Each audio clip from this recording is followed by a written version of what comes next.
Coucou et bienvenue, me revoilà. Bon, petit aparté, au mois de juillet, franchement, j'ai galéré avec, la régularité. Je fais un petit off un petit peu, mais je me suis pris une semaine méga chargée, enfin vraiment même plusieurs semaines. Je sais pas vous, mais le mois de juillet, c'était un mois où les 3 semaines étaient méga intenses. Ceux qui ont réussi à profiter des vacances avant ça, vous êtes des champions parce que moi, entre canicule, rhume et charge de travail bien intense, ouf, j'étais éclatée, littéralement. Et quand je suis éclatée, j'ai trop du mal à être régulière sur, les réseaux parce qu'à la base, en fait, mon organisation, c'est de vous faire, en fait, des publications à peu près, 1 à 2 semaines en avant, grand max. J'ai décidé de changer ça et de faire en sorte de vous faire, des posts là, bim, je vais préparer un mois entier comme ça, au moins au mois de septembre, je pourrais survivre. C'est mon mois de l'événementiel qui enchaîne avec octobre, septembre, France Design Week, octobre, Semaine bleue et semaine de la santé mentale. Donc franchement ça enchaîne pas mal. Novembre, mois de l'innovation publique et juste décembre avec les fêtes de Noël, mais bon là, c'est faire des cadeaux à toute la planète. Donc du coup, c'est une autre forme de rush. Bon, rentrons dans le sujet du jour. C'était un peu pour vous expliquer pourquoi j'avais un peu disparu. Donc, ce que je voulais vous raconter, c'était que, bah, du coup, j'avais pas totalement réussi à finir, tous mes posts, donc je vous fais un podcast pour un peu finaliser, la série que j'avais commencée sur cette semaine, on prépare la rentrée, mais pas comme tout le monde. L'enjeu pour moi, c'était vraiment qu'on puisse, préparer la rentrée en se disant: «OK, on va pas juste se dire: "OK, quels sont mes objectifs de fin d'année? Comment on va organiser son agenda?"», des choses comme ça. Non, non, pas du tout. Nous, on veut se dire: «OK, comment on prépare notre carrière?».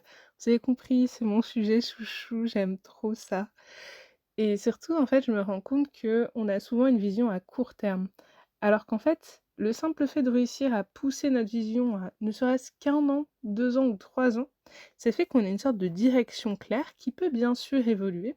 J'en suis la preuve.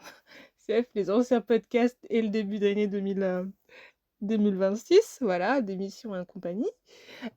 Franchement, ça peut évoluer, mais au moins, ça vous aide à savoir vers quoi vous allez. Pourquoi je vous dis ça? Parce que autour de moi, vraiment, pour avoir parlé avec beaucoup de personnes, oh là là, franchement, il y a des fois, je me dis: «Mais c'est chaud». Parce que quand tu anticipes pas, ce qui se passe, c'est que, bah, un jour, ton CDD se termine ou tu as envie de changer, de renouveau, peut-être même de voyager, ou tu découvres une certaine petite lassitude, ou tu vois une opportunité de passer sous le nez. Et c'est là où tu te dis: «Mince, j'aurais dû y réfléchir plus tôt». Et ouais, bon, après t'inquiète, il y a quand même, des opportunités qui vont revenir. C'est juste que si tu passes toute ta vie un peu à suivre le flow sans jamais te demander ce que tu as envie de concrétiser dans ta vie, tu te retrouveras en fait, quelques années plus tard à te demander: «Bah, comment ça se fait que ma vie ne ressemble pas du tout à ce que j'avais imaginé ou souhaité?» Voilà, donc ce que j'avais prévu en fait de vous raconter pendant cette semaine, c'était comment faire en sorte d'avoir vraiment des conseils très, très, très concrets pour préparer la rentrée et les prochains mois avec sérénité. Donc au programme, j'avais prévu de vous parler de l'été et pourquoi c'est le meilleur moment pour réfléchir à son avenir. Parce que oui, on est un peu plus détendu, on a un peu plus de temps, mais surtout en fait, le fait d'avoir ce temps-là, de pouvoir se consacrer à soi, c'est le meilleur moment pour se questionner ses envies. Les erreurs aussi, fréquentes, quand on veut évoluer professionnellement. Je viens d'en citer quelques-unes du style, se laisser driver par la vie, c'est-à-dire par le hasard et le hasard, le truc, c'est que tu sais pas ce que tu attires donc faut faire attention aussi de ce côté-là et aussi, bah, les questions à se poser avant la rentrée. Comment on va faire aussi pour construire une posture solide et plus épanouissante? Parce que ça, franchement, dans le milieu de l'innovation sociale, il y en a beaucoup qui sont en poste, qui sont entrepreneurs, mais qui sont pas là où ils voudraient être. Non pas parce que ce qu'ils font ne leur plaît pas, mais c'est en deçà de leur potentiel. Donc, déjà, je te propose de répondre à cette première question. Où est-ce que tu aimerais être dans 3 ou 5 ans? Et franchement, j'ai été gentille. À la base, ma version de cette question, c'est dans 10 ans. Donc, déjà, juste 3 ou 5 ans. Projette-toi. Qu'est-ce que tu aurais envie d'accomplir? De quoi tu voudrais être fière? Parfois, j'aime bien faire un peu ce parallèle où, genre, je parle avec mes petits-enfants, genre, ils sont pas nés, hein, on est d'accord, j'ai déjà pas de gosses, donc eux sont même pas encore, n'ont même pas encore vu le jour. Mais je me dis: «OK, quel genre de grand-mère je voudrais être et qu'est-ce que je leur raconterais? Quel genre de blague sur ma vie? Qu'est-ce que je leur dirais en mode: "Tu sais, à notre époque, il y avait la canicule, c'est très, très hard"?» Je rigole. Hem, bref, ce que je veux dire, c'est, aussi se projeter dans le futur. La vie passe très, très vite et je sais pas, moi j'ai déjà 31 ans, je suis en train de me dire que c'est trop bien, je suis trop contente d'être en vie, mais en même temps je me dis: il y a encore plein de choses que j'ai envie d'accomplir dans cette vie», donc je me dis: «Je vais faire en sorte de kiffer à fond». Pas dans la prochaine, mais dans celle-là. Allez, c'est parti, on reprend sur les erreurs. Celles que je vois le plus souvent. Donc tout d'abord, en fait, il y a, le fameux se croire à l'abri. Dans la société dans laquelle on est, je sais pas si vous avez remarqué, mais on est vraiment dans une société qui est vachement instable. Du jour au lendemain, il y en a qui déclenchent des guerres pour tout et n'importe quoi. Il y en a plein aussi où tout allait bien et hop, rupture en termes d'emploi ou changement de vie assez brutal. C'est 2025. Donc on peut pas en fait se dire qu'en fait on est dans une plage sécure. Donc pour ça, je pense que c'est important de poser les bases, de se dire au fur et à mesure: «OK, qu'est-ce que je peux faire pour moi-même me créer ma propre sécurité?» Et je parle pas uniquement d'entrepreneuriat ou de développer des projets. Je parle aussi de planification. Par exemple, savoir comment tu comptes pivoter, structurer ta carrière en te disant pas juste: «Bon, bah, là, par exemple, je suis, en poste, l'année prochaine, je demande une augmentation et tout», mais y aller vraiment en finesse. C'est-à-dire: «OK, comment tu fais pour développer tes compétences? Tu es intéressé peut-être par de la danse, par, je sais pas, de la facilitation à l'intelligence collective. Qu'est-ce que tu vas mettre en place pour développer encore plus ton profil, tes aptitudes, développer ton réseau?» Et ça, en fait, ce sont des tout petits pas, des choix, en fait, qu'on effectue chaque jour, chaque semaine, chaque mois, qui font, en fait, la différence quand il y a ces périodes, en fait, de friction. Ça nous rend, j'aime bien l'expression un peu antifragile, dans le sens où on est plus apte par la suite, en fait, à pouvoir faire appel à d'autres ressources qu'on aura déjà bâties, parce qu'on est fortement ancré, sur son territoire, dans ses projets, avec son réseau. On a la possibilité plus facilement de rebondir. Je vous reprends en fait, la petite anecdote, datant de la fin d'un CDD ou une démission ou un licenciement pour réfléchir. Hem, c'est en fait des périodes où c'est clairement pas le moment de réfléchir. Dans le sens où, bah, tu c'est un coup dur souvent un CDD à moins que tu aies voulu, partir et du coup tu l'as anticipé. Quand tu démissionnes ou que tu es en mode licenciement, souvent tu pas au top moralement. C'est pas, «Ouf ouh, on adore», tu vois? C'est pas du tout ça. Donc en fait, c'est un moment de ta vie où tu vas devoir prendre des choix, prendre des décisions, où tu pas au sommet, où tu pas au top. Ça a aussi des vertus, ça te permet généralement d'être beaucoup plus pragmatique, terre à terre, mais en termes d'état d'esprit, c'est souvent là où tu doutes de toi, tu te remets beaucoup en question, ça peut même partir en crise de larmes, donc c'est compliqué avec la pression de ne pas savoir vers quoi aller. C'est pour ça que je sais que moi, ce qui m'a beaucoup aidée perso, c'est, de savoir mon plan à l'avance. Bon, il y a 5 ans qu'on chantait, entre les 2 avec la démission. Néanmoins, comme j'avais mon plan et que je savais à grosse trame ce que je voulais faire, ça m'a permis en fait de me dire: «OK, c'est la panique, mais j'ai un cap». Et donc en fait, là, ce que je fais en ce moment, c'est que je suis le cap. Je réaffine en fait un peu plus ma trame, les actions à mettre en place parce que bon, quand il y a 5 ans qui dégagent sur, ton plan à 10 ans, du coup, ça fait que, bah, les 5 premières années étaient assez détaillées, mais les 5 suivantes, il y avait des trous dans la raquette. Donc tout ça pour te dire que il faut pas attendre en fait d'être dans le down pour te dire: C'est trop bien, c'est le meilleur moment, je vais rebondir et me faire une stratégie de carrière». Tu peux, c'est juste que ça demande beaucoup plus de ressources et c'est souvent des moments où, le temps de te poser, de réfléchir, tu vas peut-être avoir besoin de 2, 3, 4 mois, 6 mois parce que tu as aussi besoin de te reconstruire et c'est OK. Donc c'est pour ça que si tu as la possibilité et pour ceux qui m'écoutent qui sont pas dans une phase de tumulte, prenez le temps de faire ça, vraiment. votre vous du futur vous remerciera. Franchement, n'hésitez pas à venir m'en donner des nouvelles, à partager avec moi, j'adore en fait. J'aime beaucoup en fait, cette question. Qu'est-ce qui m'empêche réellement d'avancer aujourd'hui? Qu'est-ce qui bloque? Je pars aussi du principe que, actuellement, on est parfois beaucoup bloqué par la peur. Mais il y a un moment, il faut savoir en fait si notre peur est légitime ou pas et commencer à se dire: «Bon, c'est bon, j'ai décidé en fait de pas me laisser driver par la peur et y aller». Et c'est un peu pareil avec ces sortes de blocages. C'est comme en fait, comme si tu avais du poids, des sortes de boules aux pieds qui te bloquent et que tu te dis: «Bon, bah, je vais jamais pouvoir avancer». Bah, elles vont pas partir, on va quand même, on va quand même y aller, ça va être beaucoup plus compliqué que si on n'était pas lesté, mais on va y arriver quand même. Il faudra que je vous fasse un un épisode de podcast sur, mon ERA du moment qui est un ERA en mode, pas mal de travail, pas mal de challenges en fait dans ma vie professionnelle et la découverte et l'exploration de moi dans des domaines dans lesquels je suis littéralement nulle, voilà. C'est très challengeant. Il faut vraiment, faudra que je vous fasse un podcast là-dessus, vous me direz. Mais c'est très marrant, d'avoir en fait 2 facettes de ma personnalité qui sont en mode genre: «Waouh, trop bien! On va devenir bonne dans un truc dans lequel on est éclaté», tu vois? Donc j'ai une facette qui est comme ça et j'ai une autre partie de moi qui est en mode: «C'est horrible, on sait pas comment faire». Sauf que j'ai tendance en fait par habitude à pas écouter la partie de moi-même qui est dans le qui est dans le dard, on va dire, et dans le dark et plutôt se dire: «On est nuls, mais ça veut dire qu'on peut pas aller plus bas».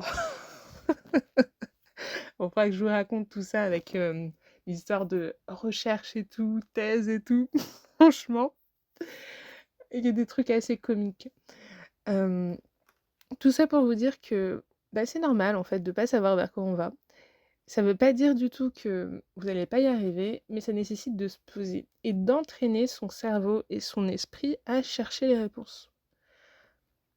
Par exemple là, en début d'année 2026, je m'étais fait des vision boards. Donc c'est, des vision boards par trimestre, sachant que j'en ai un qui est un vision board un peu de vie annuel. J'aime bien faire ça parce que bon, à la fois c'est un outil un peu visuel, donc en design on kiffe normalement, mais aussi ça me permet en fait de, cartographier comme une sorte de mind map visuelle, mes idées et mes objectifs et j'en fais des fonds d'écran et derrière ça me permet de les voir et ça me permet plus facilement de me rendre compte si j'ai atteint ou pas l'objectif. Voilà, ça me motive un peu visuellement. Sauf qu'en fait en début d'année, j'arrivais à faire trimestre 1, trimestre 2, trimestre 3, donc dans lequel nous sommes actuellement. C'est parti le mois d'août, mais le trimestre 4, aucune idée. Et c'est vrai que c'est un peu perturbant vu que c'est assez rare chez moi de pas trop savoir. Et là, je me suis dit: «Bon, OK, là, c'est parti, on va entamer le trimestre 4. Je vois pas mal de choses qui arrivent, pas mal d'opportunités et je vais essayer de structurer ça pour avoir des objectifs qui sont clairs». Donc en fait, les zones de flou, c'est plus une information pour se dire: «OK, il y a des choses à explorer, à aller tester». Et le fait d'être partie, par exemple, en Thaïlande, ça m'a permis de débloquer pas mal de trucs sur aussi cette vision pour la fin d'année, ce que j'avais envie de faire. Où est-ce que j'avais envie de vivre, par exemple? Donc tout ça pour vous dire que, quand vous êtes perdu, quand vous savez pas, et ben, il faut entraîner votre cerveau à aller chercher l'information, mais surtout, en fait, tester plein de choses, parler avec des gens qui vous inspirent, découvrir des choses, sortir de chez vous. Ça veut dire, en fait, qu'il vous manque de l'inspiration, qu'il y a des choses ou des blocages ou des opportunités que vous ne connaissez pas et qui sont parfaites pour vous. Hem, c'est comme pareil, autre anecdote, ce podcast va être, très, touffu, on va dire, donc préparez-vous, hein, je reprends. Il est un peu moins structuré que les autres, mais c'est ça qu'on aime aussi. Donc ouais, pour l'anecdote. Alors, un jour, je parlais avec une fille et elle me dit: «Waouh, j'ai découvert le design». Moi, j'ai dit: «Waouh, trop bien!» parce que bon, en tant que passionnée, on adore et ce qui était trop marrant, c'est qu'en fait, elle avait déjà une posture de design. Elle pensait comme une designer, c'est juste qu'elle ignorait le métier. Ce qui faisait qu'en fait, dans sa projection professionnelle, elle avait un blocage incroyable. Alors qu'en fait, elle avait toutes les briques qui s'alignaient, mais comme elle n'avait jamais en fait exploré ce métier en tant que possibilité, se dire bah ouais, je peux vivre d'un métier créatif, je peux l'exercer. Bah en fait, du coup, son cerveau, n'avait jamais pris en compte cette opportunité. Pourtant, autour d'elle, elle avait des designers, mais elle s'était jamais posé la question d'en devenir une. Jusqu'au jour où, bam, elle a eu un déclic, elle a compris quel type de design elle voulait faire, elle s'est dit: «OK, c'est bon, je rentre en formation». Voilà, tout ça pour vous dire qu'on a des méga œillères dans la vie. Parfois, vraiment, c'est, comme, Dumbo, vous voyez, avec les oreilles. C'est un peu ça, tu vois? Mais genre, vraiment, vraiment gros. Et donc c'est important aussi de faire attention à ce qu'on nourrit dans notre esprit, dans notre pensée, pour pas, se retrouver, limité en termes d'opportunités. Bon, en parlant d'opportunités, comme d'hab, vous savez, ne pas tout mettre, ses œufs dans le même panier, parce que voilà, pendant longtemps, en fait, on nous vantait l'idée qu'avec un CDI, c'était la clé, qu'être pareil fonctionnaire, c'était aussi, le saint graal. Mais pareil, pour avoir vu des fonctionnaires, être titulaire, d'un poste, d'un grade plutôt, mais pas d'un poste, c'est pas méga évident parce que ça veut dire que, si vous êtes, designer, mais que derrière dans votre collectivité, ils font sauter les postes de design et que vous pouvez être, par exemple chargé de projet ou, agent d'accueil ou, par exemple, travailler dans le domaine, social, bah, c'est pas forcément pareil, en fait. Parce que nous, notre métier, il est beaucoup sur l'innovation et si on parle de gestion de projet classique, bah, c'est pas très innovant. Bien sûr, on développe des choses, mais souvent, on n'a pas le niveau de conception, auquel nous, on s'attend en design. Donc, pour moi, en fait, la seule chose qui nous met à l'abri, c'est de nous-mêmes se créer des opportunités, des marges de manœuvre, de pouvoir rebondir et surtout de se garantir une carrière épanouissante. Ton emploi peut évoluer, mais aussi tes envies. Et ça, c'est important de s'en rendre compte. Tu peux développer une compétence, lancer un projet, créer un réseau ou expérimenter une nouvelle activité complémentaire. C'est pas une trahison envers ton employeur ou envers en fait ta propre entreprise, parce que parfois on a l'impression que c'est se disperser, pas forcément. C'est investir en toi et envers ton avenir. Bien sûr, il faut le faire légalement, cumul d'activités, activités accessoires, autorisation auprès de l'employeur si cela demande beaucoup trop de temps. Bref, on va vous faire un épisode là-dessus si ça vous intéresse. Mais tout ça pour vous dire que, ouais, ne vous limitez pas juste parce que, vous avez en fait cette activité qui prend pour l'instant beaucoup de votre temps. Vous pouvez aussi diminuer et passer à 80 pour avoir un jour, par semaine dédié à vous. Ça peut être aussi vous, votre propre projet. Ça aussi, ça fonctionne très bien. Se consacrer du temps, c'est une des choses les plus solides en fait pour, développer sa carrière, apprendre à se connaître et ça permet aussi, surtout tout ce que je viens de vous dire, de bâtir en fait votre carrière qui ne repose pas uniquement sur un seul pilier. Franchement, je remercie ma moi du passé parce que lorsque j'ai démissionné en début d'année, franchement, on m'a beaucoup demandé si j'avais peur en fait. Donc ouais, en soi, j'avais une part d'incertitude, mais non pas, par rapport à ma capacité, à générer de l'argent, à pouvoir en fait, survivre, à pouvoir refaire en fait des projets inspirants. Non, mon incertitude était plus, liée à: «Waouh, comment je vais occuper mon temps?» Pour ceux qui avaient vu les le podcast, je pense, vers, février, mars ou avril, dans ces eaux-là, je vous racontais qu'au mois de février, j'étais devenue un peu folle furieuse et j'avais clairement blindé mon agenda, voilà, parce que j'avais, peur d'avoir trop de temps. Voilà, donc c'était plus ça ma crainte, c'était un peu ce lancement dans cette nouvelle vie, comment j'allais m'organiser et si seulement mon mois de janvier savait, là, mon mois du mois d'août qui est en train de se dire: «Ah bon sang, septembre, octobre, novembre, on va être vraiment blindés!» C'est vraiment super vu que j'ai plein de projets et j'en suis très reconnaissante. Mais je pense qu'à terme, franchement, il va falloir que j'embauche des gens ou que je fasse de la sous-traitance, je pense. Parce que je commence à avoir pas mal de projets, ce qui est super, mais il me faut une équipe. Voilà, je balance ça ici et à terme, j'espère, on sera plusieurs dans mes entreprises. Comme ça sera trop cool, on va s'éclater en plus. Donc ça serait bien. Voilà, je manifeste avec vous. Je me suis clairement perdue dans ce que je vous racontais, c'est pas grave. Voilà, donc en fait, ce que je voulais vous dire, c'est qu'avoir une stratégie de carrière, prendre ce temps pendant l'été, ça vous permet, de vous construire vraiment un filet de sécurité. Parce que ce filet de sécurité, il va pas se bâtir en un jour, ni 2 mois, ni 3 mois. Parfois, ça met plusieurs années. Ouais, faut être réaliste. Ça veut pas dire qu'il faut pas commencer, c'est comme en bourse. Les petits pas font beaucoup de bénéfices. Bon, je vous prends vraiment pas mal, des exemples autour de l'argent aujourd'hui. Tout ça pour vous dire que, ce qui est chouette, c'est que si vous commencez dès maintenant, ça vous permettra en 2027 de voir, en fait, les bénéfices, très clairement. Parce que la fin d'année, c'est un peu une étape de préparation. Vous allez poser les jalons, vous allez commencer à poser la base de la fusée et en 2027, vous allez la faire décoller.